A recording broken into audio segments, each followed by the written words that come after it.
Today, the government in Delhi is under the impression that they can destroy the cultures of this country.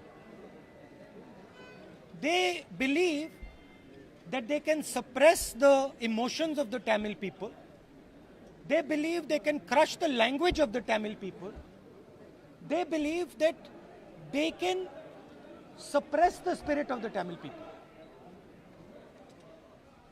I came to give them a message that nobody is going to suppress the Tamil spirit. And there is a reason for it. First of all, the Tamil spirit cannot be suppressed. And second of all,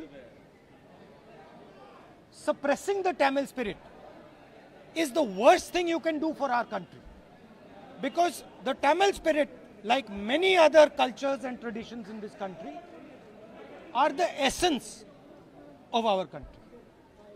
They are the soul of our country. So I am completely against this idea that there is one particular idea, one particular language, one particular notion in this country.